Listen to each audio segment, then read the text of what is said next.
Estamos de volta com Viver Ciência. Aqui na TV UFG, a nossa matéria-prima é o saber científico. E queremos, junto com você, desvendar estes mistérios, esse conhecimento. Agradecemos mais uma vez a participação da professora Kátia Flávia, professor Flávio Marques, e você vai saber agora como a biorremediação pode contribuir para a limpeza de áreas afetadas por agrodefensivos.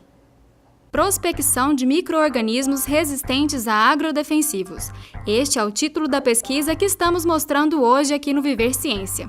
Estes micro-organismos são responsáveis por eliminar resíduos de agrodefensivos no solo e outras áreas contaminadas.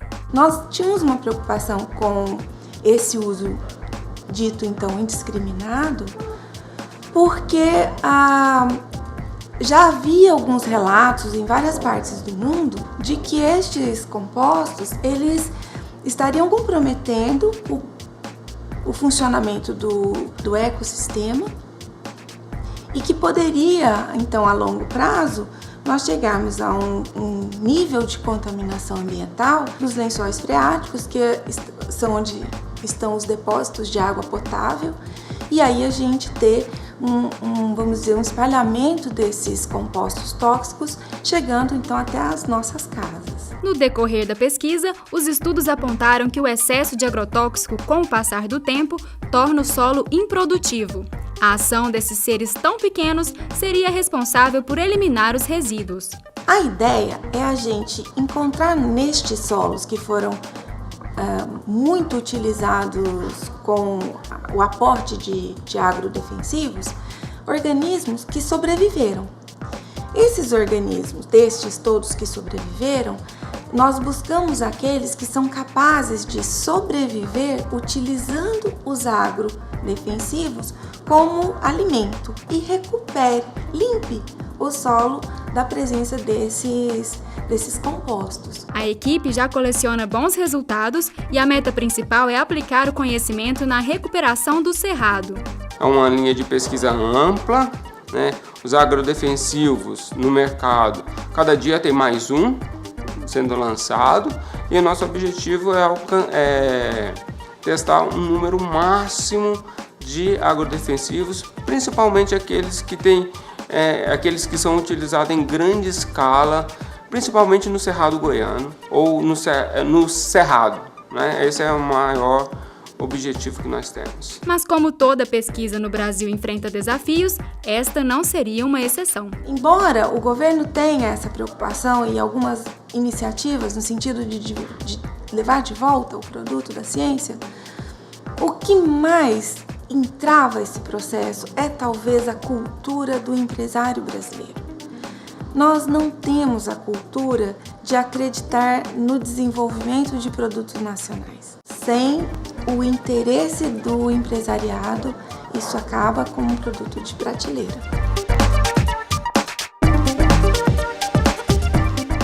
E vamos continuar com a nossa entrevista. Professora Kátia, como o agricultor pode utilizar estes micro-organismos na sua propriedade rural? Bom, uma vez o produto desenvolvido, o agricultor vai poder utilizá-lo como um aditivo ao solo e esses micro-organismos, então, farão a remediação desse solo durante o cultivo e depois da colheita, essa aplicação deveria ser, então, em intervalos regulares. Ele passa a ser um componente do tratamento normalmente aplicado naquela cultura, só que ele passa a ser um componente de preservação, de conservação da fertilidade. Porque o grande problema, Bruno, quando a gente nas áreas que são aplicados os agrodefensivos indiscriminadamente, é que esse agrodefensivo chega ao solo e agride a biota. E a biota do solo, a microbiota do solo, é que é responsável pela manutenção da vida do solo. Então, você vai estar recompondo continuamente esse solo. Porque quando os micro-organismos do solo vão sendo destruídos pelo uso tanto de agrodefensivos como pelo próprio manejo, a planta ela suga do solo seus nutrientes e ela vai exaurindo com o tempo esse solo em termos de nutrientes.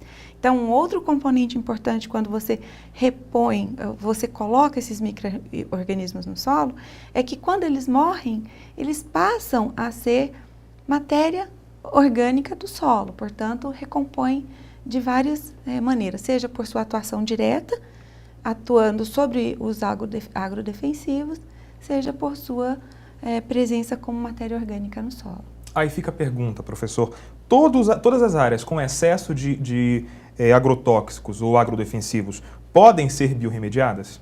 Sim, na teoria, tudo aquilo que está em excesso e está provocando um desequilíbrio no solo, ele pode ser tratável, né? E a biorremediação, ela vem propor essa melhoria, esse ajuste, né, nas condições fisiológicas do solo, promovendo essa recuperação.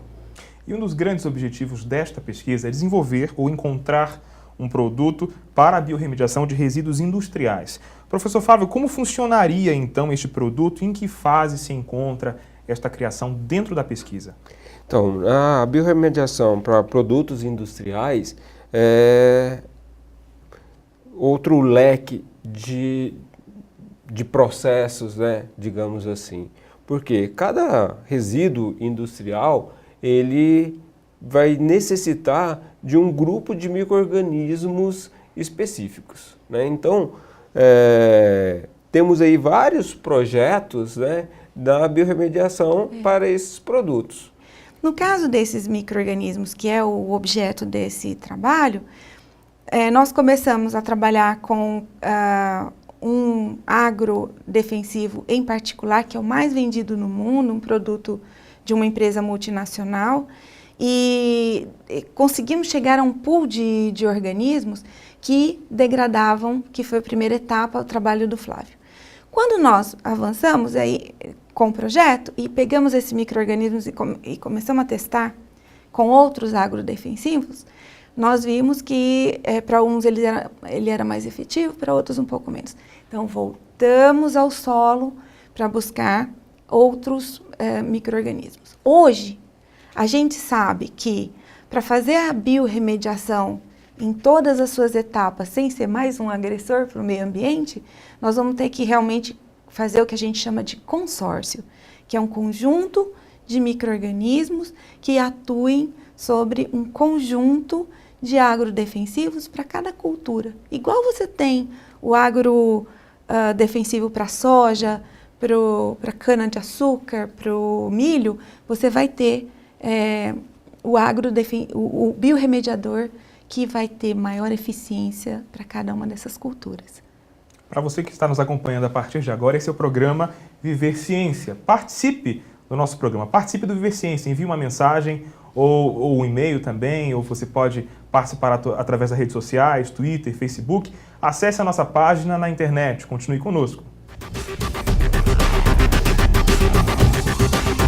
O conhecimento moderno é o conhecimento da ciência.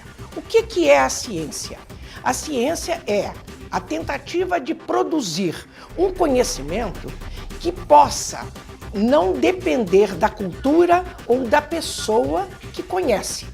Então, por exemplo, quando a gente diz que isto é um vírus, isso é um vírus aqui, no Japão, na Indochina, na América Central e no meio do Xingu. E a ciência evoluiu. E ela hoje tem métodos, não só é um método básico, que é o método científico, e as variações técnicas que decorrem deste método científico para você obter resultados confiáveis.